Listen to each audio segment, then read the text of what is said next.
7월 중순부터 시작되었던 교회학교 여름 행사가 어제부로 청년부를 끝으로 해서 모든 여름 행사가 잘 마쳐졌습니다. 참 감사하고 수고하신 우리 교육자들, 부장, 교사들, 또 뒤에서 수고한 우리 주방팀들 다 감사의 말씀을 드립니다. 그동안 오랜 동안 로마서 그리고 에베소서 이런 좀 교리적인 서신들을 우리가 쭉 보아오다가 두 주 전부터 그 조화로운 삶이란 제목으로 말씀을 드리면서 그동안 하고 싶었던 설교의 내용들을 정리를 해서 여러분들에게 드리고 있습니다. 그 조화로운 삶에 대해서 두 번 말씀을 드렸고, 오늘은 성공이란 무엇인가 이런 제목의 설교를 드리면서 다음 주까지 그렇게 이어져야 될 것 같습니다. 성공이라고 하는 이 화두는 참 매력 있는 화두죠. 출세, 또 자수성가, 참 매력이 있고 누구나 다 흠모하고 또 그렇게 되기를 사모하면서 그렇게 세상을 살아갑니다. 물질적으로 또 어떤 세상적으로 또 가정이나 자기 사업이나 자기 직업이나 모든 것에 성공하기를 원해서 다 그렇게 달려갑니다. 그런데 그런 성공이라는 개념을 이렇게 놓고 보면 항상 거기에는 두 가지 내용이 있다 이렇게 볼 수가 있습니다. 그 두 가지 내용이 뭔가 하면은 첫째는 재산적인 부분을 얘기하고 두 번째는 사회적인 위치를 얘기를 합니다. 그래서 어떤 사람이 참 재산을 많이 모았다 그러면 성공했다 이렇게 얘기를 하고, 또 어떤 사람이 사회적인 위치가 높아졌다 그러면 성공했다 이렇게 봅니다. 그래서 항상 우리는 성공이라는 개념이 참 좋은 것이고 누구나 다 그렇게 흠모하는 것인데, 언제나 거기에 두 기준점은 늘 재산과 사회적인 위치, 이 두 가지가 그 성공의 두 가지 척도가 되고 있다 이렇게 보는 거죠. 예를 들면 어떤 사람이 참 부모로부터 물려받은 재산도 없는데 또 특별히 그렇게 배운 것도 그렇게 많지는 않지만 참 이렇게 사업적인 수완이 뛰어나고 또 재테크의 능력이 뛰어나서 돈을 모았다. 그러면 우리는 그 사람을 보면서 참 성공했다 이렇게 얘기를 합니다. 또 뭐 이렇게 사법 시험 같은 걸 이렇게 패스해서 이렇게 변호사, 판사, 검사 이런 사자가 들어가는 그런 직업을 가졌을 때 참 성공했다 이렇게 보는 겁니다. 왜 그런가? 사회적인 위치가 높아졌기 때문에 그런 거죠. 또 대학을 나와서 어느 대기업에 들어가서 이렇게 대리를 거쳐서 과장, 부장을 거쳐서 그러면서 그 대기업의 임원이 되었다. 그랬을 때 우리는 그 사람 보면서 참 성공했다 이렇게 얘기를 하는 거예요. 그러면서 이 성공이라는 개념이 우리 현대인들에게 참 매력 있는 그런 화두인데, 언제나 그 기준점은 항상 그 사람이 갖고 있는 재산 내지는 어떤 사회적인 위치, 이것이 항상 성공의 두 가지 기준점이 되고 있다 이렇게 보는 거죠. 그런데 그렇게 재산이 되었던 사회적인 위치가 되었던 그것이 어떤 척도가 된다 이런 말씀을 드리고 있으면서, 그럼 그 재산과 사회적인 위치가 과연 뭐냐라고 할 때는 거기에는 언제나 우리는 어떤 결과지상주의, 어떤 성과지상주의 내지는 어떤 실적지상주의, 그것이 우리 현대인들의 마음에 가득히 있기 때문에 그런 결과, 또 그런 업적, 그런 성과, 그런 실적을 남겼을 때 우리는 참 성공했다 이렇게 얘기를 하는 거죠. 우리가 흔히 이런 말을 합니다. 끝이 좋으면 다 좋다 얘기를 합니다. 물론 그 말이 얼핏 들으면 맞는 말 같지만은 왜 그러면 그런 말이 우리 현대인들의 말의 생각 속에 그렇게 매력 있는 말로 그렇게 등장할까라고 할 때, 그 말도 역시 어떤 결과와 성과, 어떤 실적 지상주의의 그런 사고방식이 들어있기 때문에 그런 말을 하는 겁니다. 그러면 우리 사회가 그렇게 실적 지상주의, 성과 지상주의로 그렇게 가게 된 이유가 뭘까 이렇게 놓고 보면은 거기에 또 역시 두 가지 이유가 있다고 봅니다. 첫째는 우리 사회는 60년대부터 시작된 그 경제 개발을 이렇게 시작하면서 50년 만에 우리나라는 세계에서 유례를 찾아볼 수 없는 어떤 압축 성장을 해왔어요. 압축 성장 그리고 고도 성장을 해왔습니다. 그렇게 압축 성장을 할 수밖에 없는 그런 이유도 있다고 보는 겁니다. 왜 그런가 하면은 참 가난하게 살았고 또 일제 강점기도 있었고 6.25 전쟁도 있었고 그러면서 50년대 베이비 붐 세대 속에 아이들은 많이 태어나고 그러면서 어쨌든 우리도 가난을 벗고 좀 이밥에 고깃국을 좀 먹어보자라는 그런 우리의 목표를 갖고 그러면서 우리도 한번 잘 살아보자. 그러면서 우리는 다른 나라에서는 200년 내지 300년 걸려서 이루어져야 될 그런 산업화 그리고 민주화 이것을 우리는 50년 만에 이룩한 거예요. 그러면서 가난했던 우리나라가 이제는 원조하는 나라로 그리고 이제는 2만 불, 2만 5천 불, 3만 불을 간다라는 그런 말이 최근에 들리고 뭐 실질적으로 우리 대한민국은 이 지구상에 한 200개 넘는 그런 국가들 가운데서 경제 규모가 10번째 정도 가는 그런 나라로 성장을 한 겁니다. 압축 성장을 해왔죠. 압축 성장을 하다 보니까는 우리는 결과지상주의, 성과지상주의 내지는 실적지상주의로 갈 수밖에 없는 그런 문화가 우리 사회 속에 그렇게 있다 이렇게 보는 겁니다. 또 두 번째 이유는 우리나라는 군사 문화지 않습니까? 60년대부터 시작된 이 군사 문화가 60년대, 70년대 그리고 80년대까지 한 30년 계속 진행되어가는 이런 군사 문화 속에서 실적지상주의와 결과지상주의로 갈 수밖에 없는 그런 군사 문화가 우리 사회 속에 가득히 깔려 있는 겁니다. 여러분 군대는 우리 남자분들 대부분 군대를 갔다 오셨지만은 군대에서는 진다라고 하는 개념을 이거를 용납할 수가 없잖아요. 2등이라는 개념을 용납할 수가 없는 겁니다. 언제나 이겨야 돼요. 언제나 이기게 됩니다. 지면 예를 들어서 전쟁을 했는데 졌다. 그럼 지면 죽는 거잖아요. 2등이라는 것은 졌다는 말이고 졌다는 것은 죽는다는 거예요. 그래서 군대에서는 절대로 진다는 개념을 상상할 수도 없는 것이고 2등이라는 개념도 상상할 수 없는 것이고 용납도 안 되는 거예요. 그래서 군대 갔다 온 우리 남자 성도들은 아시겠지만 군대에서 예를 들어서 중대 대항 축구 시합을 해서 이기면은 막걸리 파티하는 것이고 지면은 그날 저녁에 엎드려 뻗쳐가지고 야전사고로 맞는 거예요. 그래 결과지상주의고 실적지상주의 때문에 군대에서는 그렇게 할 수밖에 없는 거예요. 그러면서 하면 된다, 안 되면 되게 하라. 이것이 군대의 그런 구호 아닙니까?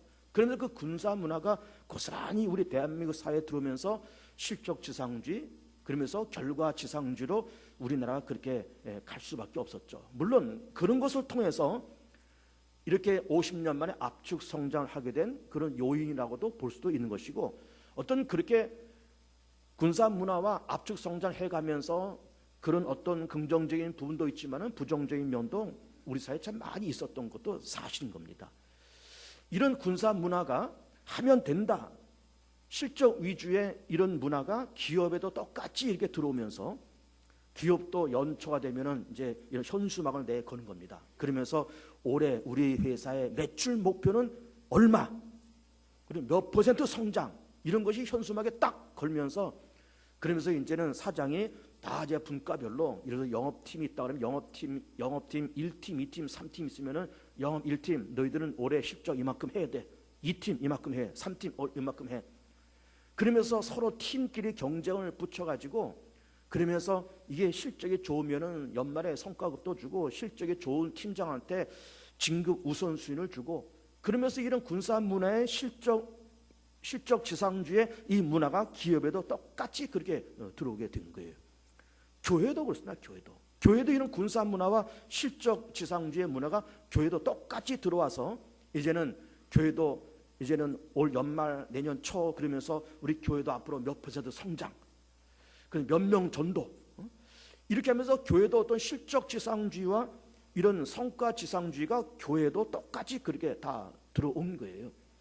그러면서 그렇게 하려다 보니까 뭐 하면 된다, 안 되면 되게 하라. 그러면서 어떤 실적지상주의가 돼야 되니까는 회사에서는 어떤 사람을 뽑습니까? 스펙 좋은 사람들을 뽑는 거예요. 고학력자들, 이런 스펙 좋은 사람들을 그렇게 뽑는 겁니다. 왜? 스펙이 좋다고 하는 거는 일단 어떤 자격이 되고 그만큼 능력과 경험이 있다고 인정되니까 그 사람들 뽑아야 어쨌든 실적이 되니까는 그러니까 스펙 좋은 젊은 사람들을 그렇게 찾는 거예요. 그래서 요즘 20대, 30대, 지금의 20대, 30대는 우리나라 역사상 최고의 스펙들을 다 갖고 있습니다. 요즘은 뭐 대학, 뭐 대학원, 뭐 박사학위, 뭐 외국어, 뭐 무슨 자격증, 면허증, 뭐 이런 스펙이, 이런 고스펙이 그렇게 20, 30대 안에 다 그렇게 깔려 있는 거예요.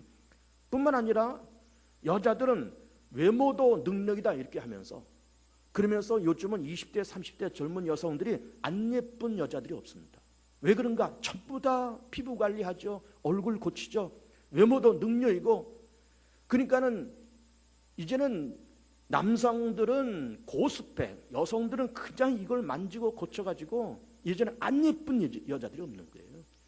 그만큼 뭐 보기 좋은 떡이 먹기도 좋다라는 그런 말도 있고, 뭐 끝이 좁으면 다 좋다, 이런 문화와 이런 말을 거침없이 하는 거예요. 거침없이. 왜 그럴까? 실적 지상주의, 성공 지상주의로 우리가 가기 때문에 그래요. 이런 문화가 우리 사회에 가득히 깔려 있고, 기업, 교회, 우리 개개인들에게도 다 그렇게 깔려 있는 거예요. 뭐 그걸 부정적으로 볼 필요는 물론 없습니다. 물론 실적도 좋아야 되고, 정말로 끝이 좋아야 되고, 보기도 좋아야 되고, 성과도 좋아야 되고, 실적도 좋아야 되고, 그걸 무시할 수 없지만은 우리 사회가 50년 동안의 압축 성장과 군사 문화를 이렇게 가면서 거기서 오는 여러 가지 부작용이 있다는 것을 이제 말씀을 드리면서, 정말 진실로 성공이라는 개념이 과연 뭐냐라는 것을 성경적으로 한번 보려고 그런 거예요. 성경적으로. 자, 우리는 복음서를 보면은 그 유명한 달란트 비유가 나옵니다. 유명한 것 아닙니까? 주인이 집을 떠나면서 가면서 종들에게, 한 사람에게는 5달란트, 한 사람에게는 또 2달란트, 한 사람이 1달란트를 맡겼다. 그래서 5달란트 받은 사람은 이걸 갑절로 남겼다. 2달란트 받은 사람은 갑절로 남겼다. 1달란트 받은 사람은 주인을 원망하면서, 그러면서 주인은 굳은 사람이고 심지 않은 데서 거두고 해치지 않은 데서 모른 그런 굳은 사람이, 그러면서 이거를 땅에 묻었다가 다시 꺼내서 주인한테 줬다는 겁니다. 그래서 우리 그 말씀 보면은 2달란트와 5달란트 받은 사람을 그 주인이 칭찬했어요. 자가 충성된 종아, 네가 적은 일에 충성했으니 더 큰 일을 내가 내게 주리라. 그러면서 이 1달란트 꺼내서 그냥 준 종에게는 야단을 치면서, 이 아까워 게으른 종아, 그러면서 슬피 울며 이를 갈았다. 그런 얘기 아닙니까? 우리는 그 유명한 달란트 비유를 놓고 보면서 그 말씀을 여러분들이 어떻게 해석을 하고 계십니까? 그 말씀을 잘못 해석하면은, 하나님도 실적을 좋아하시는구나, 결과를 좋아하시는구나, 아니 갑절을 남기면 좋아하시고 안 남기면 그냥 꾸짖고 야단치시고, 하나님조차도 그렇게 실적과 어떤 결과 지상주로 그렇게 하시는 하나님일까 하면서 그 달란트 비유를 실적으로 우리가 그렇게 볼 우려가 있지만, 물론 갑절은 남겼다는 그 실적을 무시하자는 말은 아니에요. 그러나 그 본문의 진의를 우리는 알 필요가 있어요. 진의. 어떤 진의가 있을까? 예를 들어서 그 5달란트 받은 사람에 2달란트 받은 사람이나 누구나 다 마찬가지, 그 사람들이 주인이 나를 충성되이 여겨서 나한테 5개씩이나 맡겼어, 나한테 2개씩이나 맡겼어, 그러면서 그걸 가지고 열심히 이걸 장사하더니 뭘 해가지고, 성경에서는 갑절로 남겼으니까는 다행이지만 이걸 어떻게 하다가 이게 뭐 경기가 안 좋고 뭐가 실수하고 뭐가 잘못된 것이 껴가지고 이것을 그냥 홀라당 다 날려먹었다. 여러분 그런 것 아닙니까? 사업하다가 언제나 남는 것만 있겠습니까? 때로는 미치기도 하고, 때로는 뭐 잘못 투자해가지고 날리기도 하고.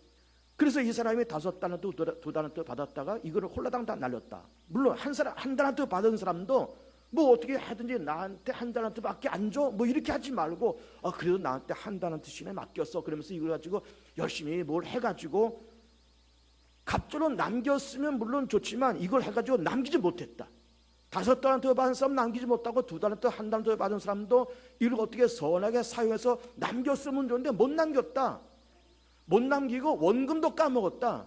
까먹은 건 고사고 빚까지 졌다. 주인한테 재산적인 손해를 끼쳤다. 그래서 이 달란트 받은 이 세 종들이 와서, 주인님, 사실 이만저만해서 주인님이 저희들한테 5개, 2개, 1개씩 맡겼는데 우리가 정말로 주인을 사랑하고 우리 어쨌든 최선을 다해서 주인께서 맡기신 것을 남기기 위해서 열심히 했는데 결과는 맡긴 거 다 본전도 까먹고 빚까지 줬습니다. 너무너무 죄송합니다 라고 그들이 정말 그 주인 앞에 와서 이실직고를 했다라고 할 때 주인의 반응이 어땠을까? 주인의 반응이, 이 나쁜 놈들, 게으른 놈들, 멍청한 놈들, 그래가지고 다 까먹어, 그래 빚까지 줬어, 그래서 야단을 치셨을까? 그렇지는 않은 거예요. 그렇지 않은 겁니다.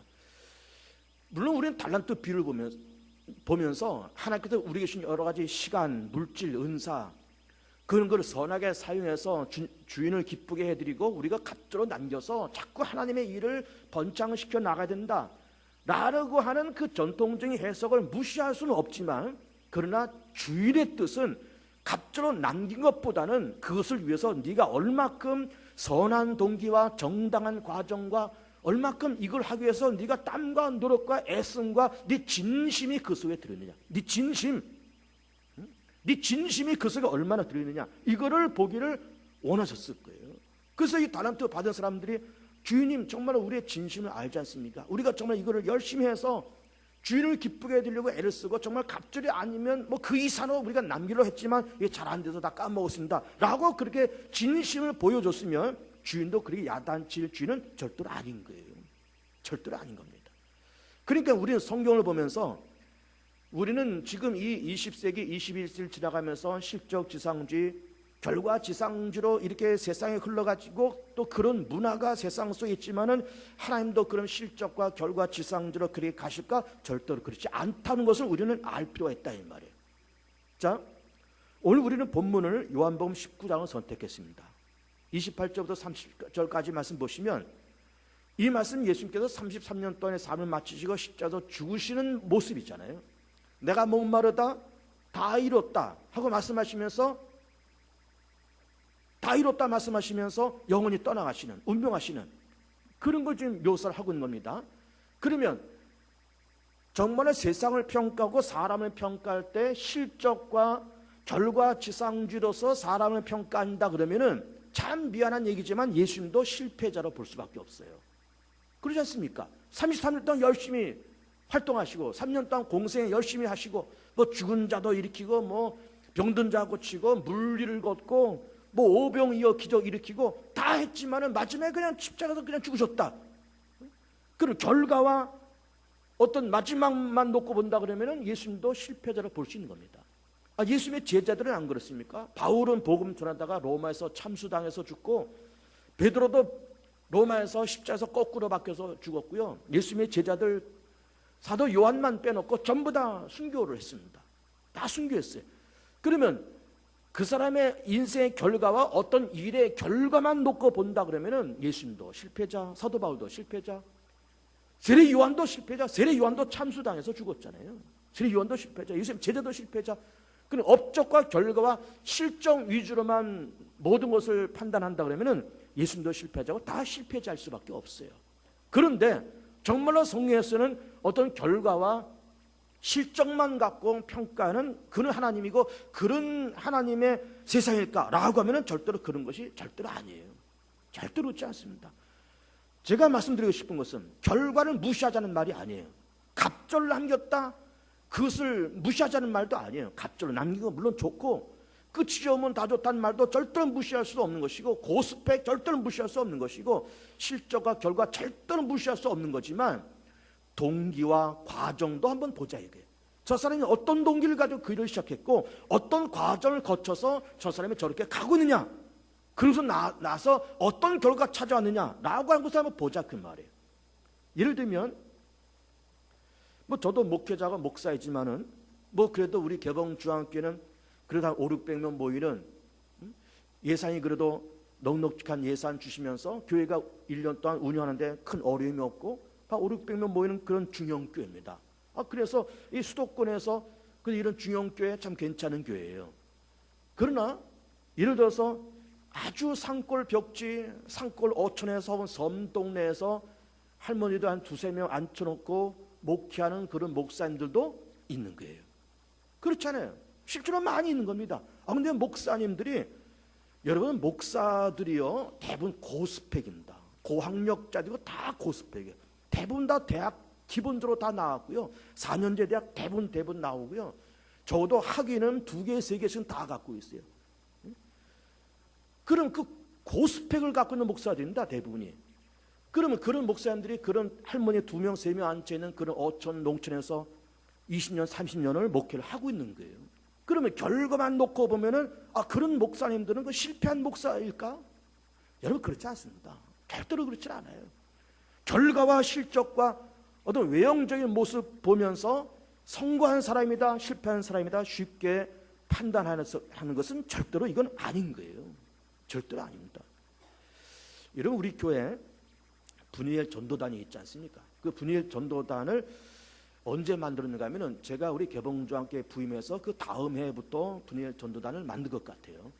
제가 우리 개봉주한께 부임한 지가 벌써 10년 차고, 그럼 제가 온 지 1년 후에 만들었으면 분이엘 전도단이 벌써 지금 9년째 운영됐다 이렇게 보는 겁니다. 그럼 분이엘 전도단이 매주 모여서 뭐 차전도도 하고 뭐 가가호 축구 전도도 하고 뭐 태신자 운동도 하고, 그러면서 전도 대상자들 찾아가서 보금 제시도 하고 새신자 관리도 하고, 이걸 분이엘 전도단에서 그렇게 하는 겁니다. 이걸 9년째 좀 하고 있는 거예요. 그래서 우리는 이렇게 놓고 보면서 그럼 분이엘 전도단에 그 많은 예산 쓰고 그 많은 인력을 쓰고 그러면서 도대체 분이엘 전도단에 9년째 활동하면서 도대체 몇 명을 전도시키고 분이엘 전도단 때문에 교회가 얼마큼 부흥된 거야 하면서 실적과 어떤 결과를 놓고 따진다 그러면은, 사실은 여기 분이엘 전도단 활동하는 분들 많이 안 계시지만 결과와 실적만 놓고 따진다 그러면 그 결과는 사실은 미미한 게 사실이에요. 미미한 게 사실입니다. 그러나 그런 실적과 결과만 따지고 평가할 것이 절대로 아닌 거예요. 절대로 아닙니다.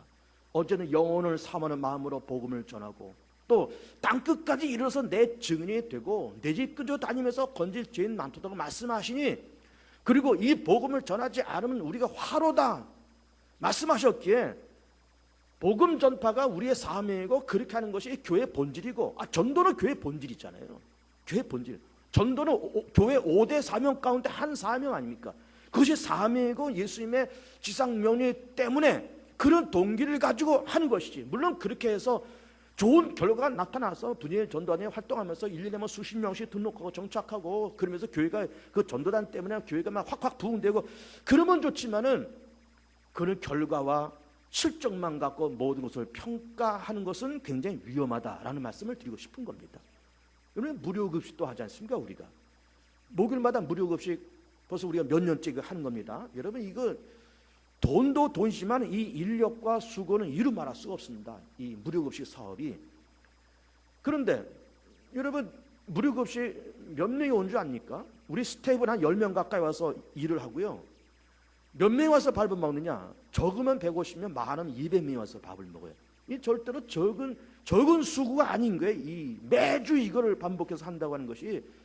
그러면서 우리는 무료급식 보면서 그 무료급식 몇 년째 하면서 도대체 그렇게 하면서 우리가 무슨 실적이 남은 거야? 그렇게 하면서 몇 명이 전도되고 무슨 결과가 나타난 거야? 라고 또 물어보면은 실적과 결과의 잣대를 놓고 보면은 그 실적도 사실은 미미한 거예요.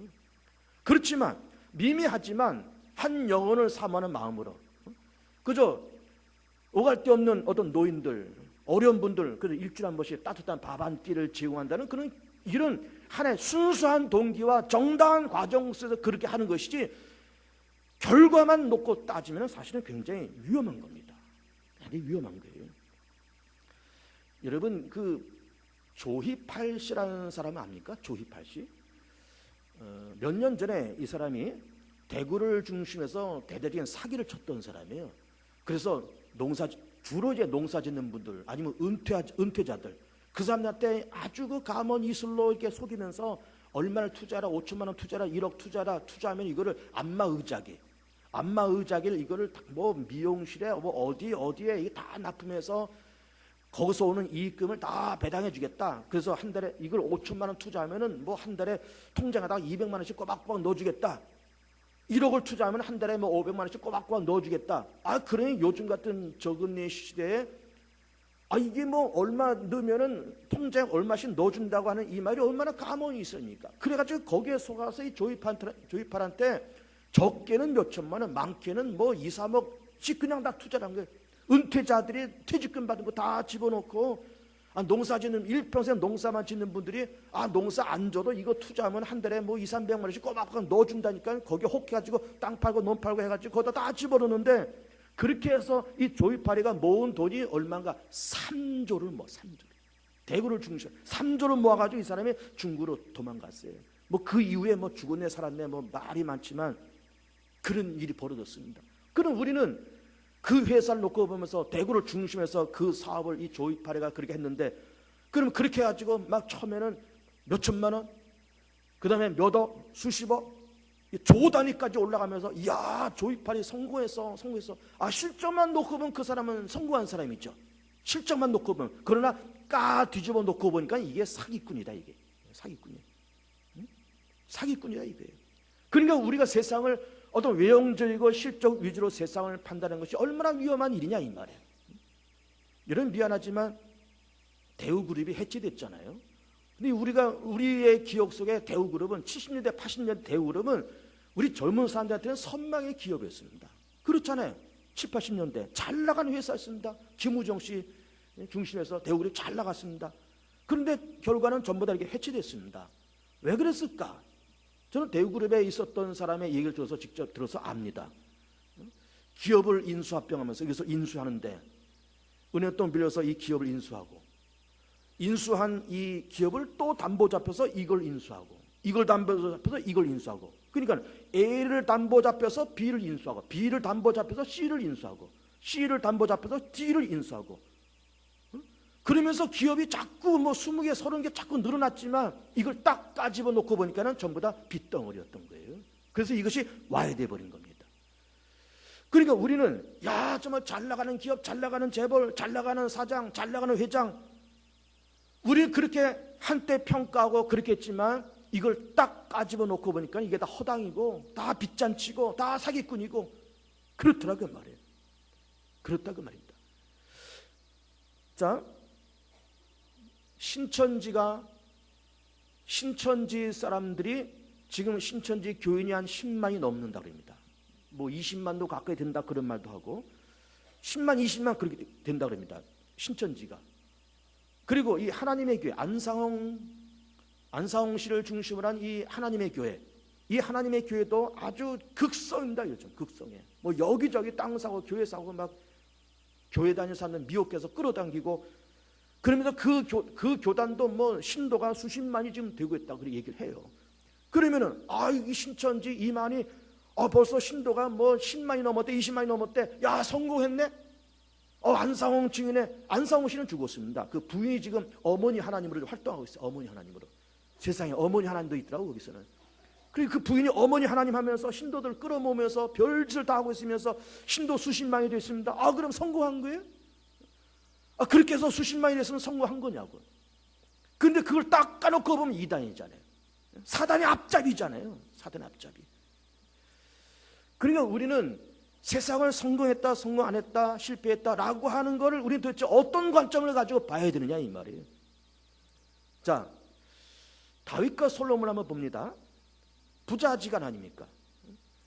그런데 우리는 이 다윗과 솔로몬을 놓고 보면은 겉모습만 보면은 솔로몬은 대단히 화려한 인생을 살았어요.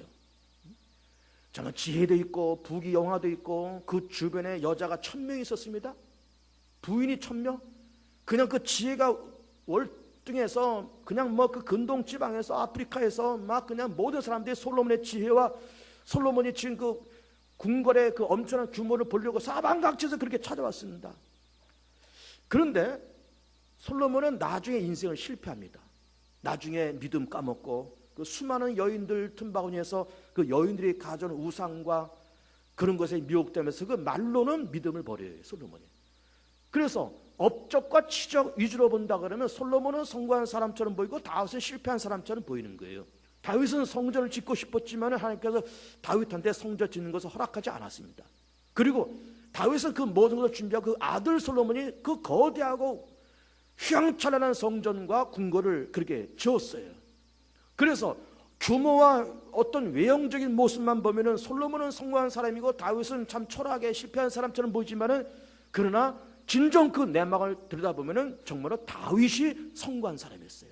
나라의 기틀을 잡고 율법을 회복하고 나라의 정치, 경제, 종교 모든 틀을 잡은 사람이 그의 아버지 다윗이었어요. 다윗이었습니다. 여러분 보세요. 올림픽 같은 경기를 할 때 내년이 올림픽입니다, 여러분. 내년 올림픽 하는데 올림픽 할 때 우리 선수들이 수백 명이 참가하지 않습니까? 그러면 뉴스에 나오는 그 소식이 뭡니까? 대부분 금메달 땄다, 은메달 땄다. 이런 사람들 막 사진 찍고 막 금메달 그 시상식에 올라가서 막 태극기에 올라가는 거 막 사진 찍어서 막 이렇게 내보내가 다 그런 겁니다. 이 매스컴에서. 그러면서 모든 매스컴과 국민들의 관심이 그 금메달 땄다, 은메달 땄다 이런 메달을 딴 선수들한테 관심이 가는 거예요. 그런데 거기 참가하는 선수들이요 수백 명입니다. 수백 명. 그 수백 명이 거기 참가해서 메달 따는 선수들은 불과 한 10, 동메달까지 다 하면은 한 20, 30명, 30, 40명 그렇게 따는 거예요. 그렇게 받는 겁니다. 그럼 나머지 선수들은 예선전 치르고선 떨어져서 이게 온데간데 없이 뭐 매스컴에 이름 석자 올리지도 못하고 그냥 잊어져 버린 거예요. 잊어버린 겁니다. 그런데 그 메달도 한 사람 한 개도 따지 못한 선수들은 이 사람들은 거기 가서 태릉 선수촌에 가서 짧게는 2, 3년 길게는 5, 6년 거기서 고생하면서 막 코치한테 매 맞고 실소리 듣고 얼차려 받아가면서 그렇게 했지만은 예선전에서 떨어지면서 이름 석자 뭐 매스컴에 올리지도 못하고 그냥 떨어진 선수들이 부지기수로 많은 거예요. 부지기수로. 근데 우리 매스컴의 조명은 메달 딴 사람들에게만 초점이 맞춰지면서 그 사람들을 성공한 스포츠인으로서 그렇게 부각되는 거예요. 그러면 메달 따지 못하고 예선전에서 떨어진 수많은 90%의 그 선수들은 전부 실패자일까? 그렇지도 않은 거예요. 그렇지도 않은 겁니다. 정말 그래도 메달 따려고 애를 썼지만 그래서 조국의 좀 명예를 높이자라고 하는 그 동기와 몇 년 동안 땀 흘리고 매맞아가면서 얼차려 받아가면서 그렇게 해서 메달은 못 땄지만은 그들의 동기와 그 정당한 과정은 충분히 인정을 해줘야 되는 거예요. 우리는 어제 광복 70주년을 지나갔습니다. 1945년에 우리나라가 해방을 하고 해방하자마자 5년 후에 전쟁을 만났습니다. 그럼 우리는 일제강점기 또 6.25 전쟁을 이렇게 놓고 보면서 뭐 광복절이 어제 지나갔으니까는 일제강점기에 대한 얘기를 좀 해볼게요. 우리는 일제강점기 때 36년 우리나라가 이렇게 있을 때 독립운동을 한 우리의 애국 선열들이 많이 있는 겁니다. 그럼 우리 머릿속에 누가 기억되는 거예요? 뭐 안중근 의사, 유관순 열사, 윤봉길 의사, 김자진 장군 이런 사람들 기억하는 겁니다.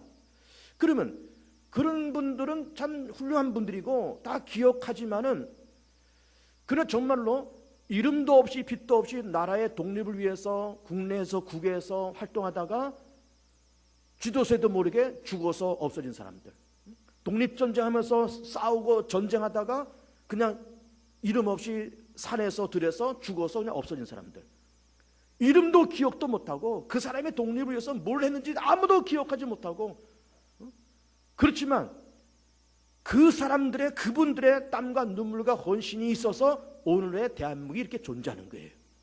결과와 실적만 놓고 누구 우리 기억하지만은 우리 머릿속에 기억되지 않는 그런 수많은 사람들, 그런 사람들이 이 땅을 위해서 조국 대한민국을 위해서 많은 사람들이 희생을 쏟았던 겁니다. 그 사람들의 눈물과 땀이 결국 우리의 이런 오늘의 대한민국이 분명히 존재를 하는 거예요. 그럼 우리 세상을 바라보면서 성공이라는 것이 뭐냐는 것을 계속 말씀을 드리고 있는 겁니다. 성공이라는 것이 과연 뭐냐? 과연 업적과 실적과 어느 결과지상주의로만 세상을 평가하는 것이 과연 옳은 것이냐? 정말로 순수한 동기와 정당한 과정을 가지고 정말 세상을 살면서 순수한 동기, 정당한 과정, 그리고 결과는 하나님께 맡기고 그렇게 갈 수 있고 그렇게 정당한 결과와 정당한 어떤 과정과 순수한 동기를 가지고 일을 하는 사람을 바라보면서 정말 박수를 보낼 수 있고 그런 사람을 정말 성공한 사람이라고 말할 수 있는 그런 수준 높은 생각이 우리 건에 분명히 필요하더라라고 하는 거예요. 우리 요 앞에 황영환 집사님이 앉아 계세요. 요 바로 뒤에서 야채 장사를 하시잖아요. 아들네랑 같이 야채 장사합니다. 호남상에 아버지는 앞에서 아들은 뒤에서 야채 장사합니다. 근데 제 아들을 가끔 만나요. 그 아들 그 봉고차를 항상 우리 어린이집 앞에 이렇게 대잖아요. 그래서 그 아들이 항상 새벽 시장 봐가지고 물건을 띄워서 그래서는 이걸 이렇게 장사를 합니다. 그 부자지간에 야채 장사를 해요. 배추를 몇 포기 팔아서, 물을 몇 포기 팔아서 무슨 그렇게 큰 돈을 벌겠습니까? 부자지간에 그렇게 마주 앉아서 무슨 큰 돈을 이렇게 벌겠습니까? 그러나 이분들이 참 성실하게 야채를 띄워서 성실하게 팔고, 좋은 물건 성실하게 그렇게 파는 거예요. 그렇게 해서 큰 돈은 물론 못 만졌을 거예요. 그러나 그런 분들이 성공한 분들이고 성공하고 있는 그런 분들인 거예요. 그런 분들인 겁니다. 우리 여름 행사가 어제로 다 끝났지만은 제가 여름 행사 하는 곳에 다 방문을 했잖아요. 뭐 저기 뭐 가평에, 그리고 또 원주에, 진천에 돌아다니면서 다 방문했습니다. 거기서 우리 청년들, 교사들이 활동하고, 우리 교육자들이 활동하고, 뒤에서 우리 주방팀들이 봉사하고, 그렇게 2박 3일, 3박 4일씩 수고하면서, 그러면서 교회에서 뭐 그래 수고한 교사들한테 무슨 뭐 양말을 한 켤레 사준 거 없어요. 수고한 우리 여전도에 우리 봉사팀들에게 무슨 뭐 양말 한 켤레 뭐 사준 것도, 밥 한 끼 사준 것도 없어요. 그러나 어쨌든 참 이름 없이 빛 없이 교회를 위해서 수고하는 교사들, 학생들 위해서 뒤에서 수고하고 밥하고 아이들 가르치고 이리 뛰고 저리 뛰고 땀 흘려가면서 잠 못 자고, 그렇게 수고하는 그 손길과 그 모습이 성공한 인생이고 성공하고 있는 그런 삶인 거예요. 순수한 동기를 가지고 내가 하나님의 거룩한 사역에 내가 동참하리라. 내가 부족하지만, 내가 달란트 많지 못하지만, 어떤 사람은 5달란트, 어떤 사람은 굉장한 은사가 있지만 난 별것 아닌, 나는 은사 별것 아니지만 내가 어쨌든 교회학교를 위해서 수고하는 교사를 위해서 내가 열심히 봉사해서 하나님의 거룩한 생명사역에 내가 10,000분의 1이라도 내가 좀 쓰임받겠다라는 그 아름다운 동기, 그 순수한 동기, 그 자체가 바로 성공하고 있는 거예요. 그 정당한 방법으로 갑자기 많은 돈은 생기지 않고, 뭐 세상에서 무슨 사회적인 위치는 높지는 못하고 많은 재산은 내가 모으지 못했지만 순수한 동기와 정당한 그런 과정을 통해서 내가 좀 살아가고 있다라고 그러면은 그 인생 자체가 성공하고 있고 성공한 인생인 거예요. 성공한 인생인 겁니다. 결과는 하나 앞에 맡기고 정말로 순수한 동기, 정당한 과정, 이걸 꼭 외웁시다. 순수한 동기, 정당한 과정.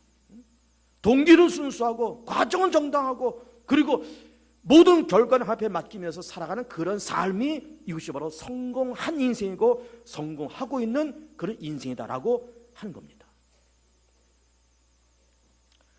성공하실 축복합니다. 결과도 물론 선하면 더 좋지만 순수한 동기와 정당한 과정을 거쳐가면서 하나님께서 바라보시면서 착하고 충성된 종아, 네가 적은 일에 충성해서 많은 일을 맡기노라 라고 그래 칭찬 듣는, 너는 동기가 참 순수하구나, 너는 과정이 정당하구나, 그러니 내가 너한테 좋은 결과를 주겠다, 이런 우리의 동기와 우리의 정당한 과정, 하나님께서 주시는 정당한 축복, 그러면서 하나님과 우리가 합작되어서 좋은 작품을 만들어가는, 좋은 결과를 만들어가는 복 있는 성도들, 성공하는 성도들 되시기를 축복합니다.